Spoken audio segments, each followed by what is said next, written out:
Hello प्यारे बच्चों, आज हम गणित के इस आज के पीरियड में हम तुम्हें 10.1 के बारे में और विस्तृत जानकारी प्राप्त करेंगे। पूरे सवालों को समझेंगे जहाँ तक संभव होगा। मैंने तुम्हें पहला सवाल यहाँ बताया था, इसी पर यहाँ लिख रहा हूँ कि फेस टू फेस तुम्हें सारी जानकारियाँ यहाँ मिलती रहेंगी कि किस तरह से तुम सवाल को लिखोगे। जो बगल में सवाल लिखा हुआ है ये तुम अपनी नोटबुक पर लगाओगे ना, टेक्स्ट बुक पर नहीं।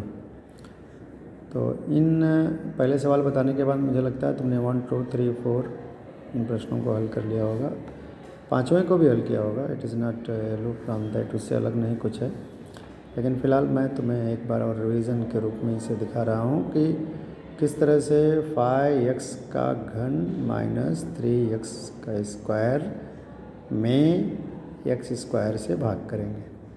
यानी इसमें इसका भाग करना है, ब्रैकेट में दिया गया है, यानी कि एक पद यहाँ दिखाया हुआ है। तो 5x का घन माइनस 3x स्क्वायर, ये जो सेम है उसको यहाँ लिखना है और भाग की प्रक्रिया की तरह यहाँ भागे x स्क्वायर यहाँ डाल देना है। अब ये भाग की तरह इसको लेके आगे बढ़ना है ना, ज़्यादा तनाव में नहीं आना है। और पहले पद को प्राप्त करना है पहले भाग की क्रिया में। 5x का घन कैसे मिलेगा, यानी इसमें से किसका गुणा करेंगे कि हमें 5x का घन मिल जाए, मैंने हमें ध्यान में रखना है। तो यहाँ पर x स्क्वायर है, यहाँ 1x स्क्वायर इसको समझ सकते हैं। तो यहाँ 1 है, ये 5 है, 1 पच्चे 5, पैसे अचरांक में हम यहाँ 5 डाल देंगे, 1 पच्चे 5। यहाँ एक लिखा नहीं जाएगा, एक जो है छिपा हुआ है बट है। और यहाँ x स्क्वायर है, तो यहाँ x का घन हमें पाने के लिए तो एक x और चाहिए, तो हमने एक x यहाँ डाल दिया। तो x का x में x स्क्वायर में गुणा करेंगे तो x का घन हो जाएगा।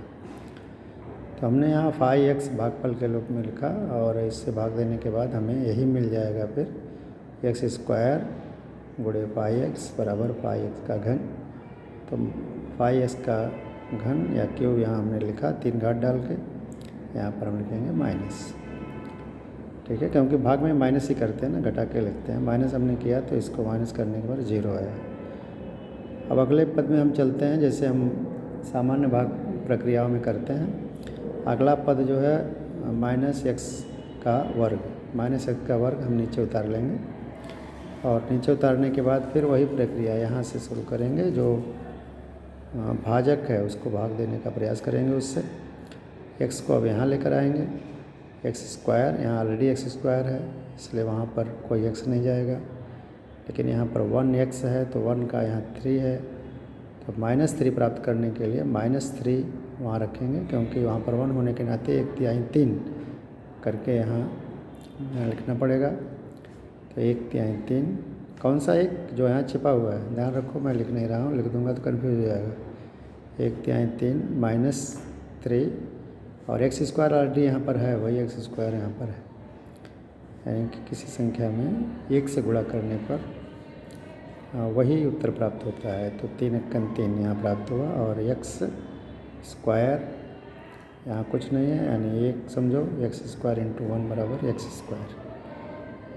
तो यहाँ फिर इसको साथ इसको घटाएंगे, तो घटाने के बाद 0 आ जाएगा, यानी कि इसमें क्या हुआ, भागफल 5x - 3 हो गया और उसका शेषफल हो गया 0।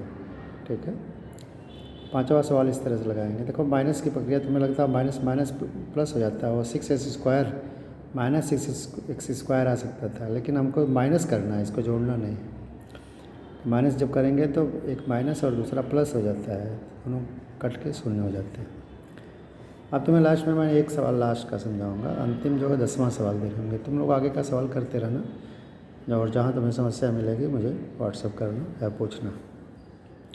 10वें सवाल में देखो, देखने के लिए सवाल बहुत भारी भरकम लग रहा है, लेकिन ऐसा है नहीं, हमें ध्यान अपना केंद्रित करके काम आगे बढ़ाते रहना है। तो इसको पढ़ेंगे ज़रा। 25m का 4 घात ऋण 15m का घन यानी 3 घात धन 15m + 8 में, ये पूरा एक ब्रैकेट में है, इस पूरे में हमें 5m के घन का भाग देना है। ओके, तो हम कैसे लिखेंगे, मैंने यहीं बगल में लिख दिया है, ज़्यादा दूर नहीं गया हूँ। तो वही सारी चीज़ें 5m का 4 घात फिर 3 घात फिर 10m फिर +4 मैंने यहाँ लिख दिया। उसी को पाने के लिए देखो यहाँ थोड़ा सा और राइटिंग हो गई, लेकिन यहाँ पर घन समझना, क्योंकि हमें 3 इज़ देयर ना, यहाँ पर जो भाग देना है वो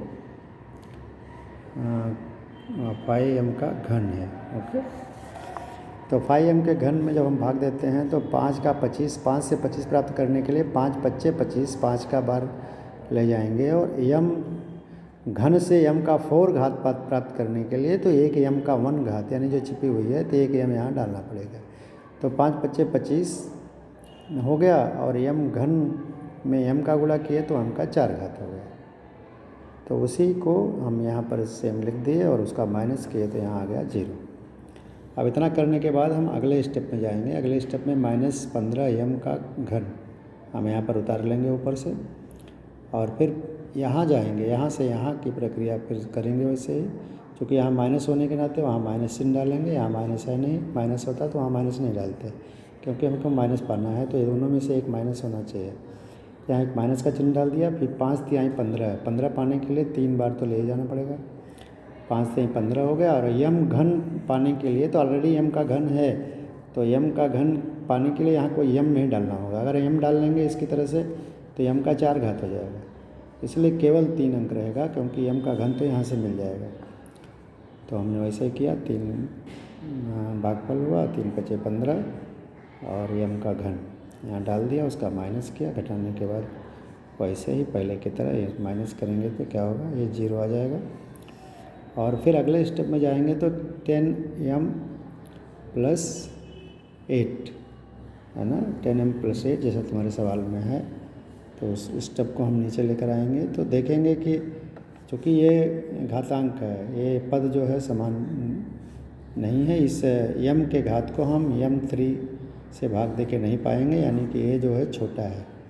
जब संख्या छोटी हो जाए तो बड़ी संख्या से इसमें भाग नहीं दे पाते, लिखेंगे तो बटे के हिसाब से लिख सकते हैं भिन्नात्मक रूप में, तो इसको हम यहीं छोड़ देंगे।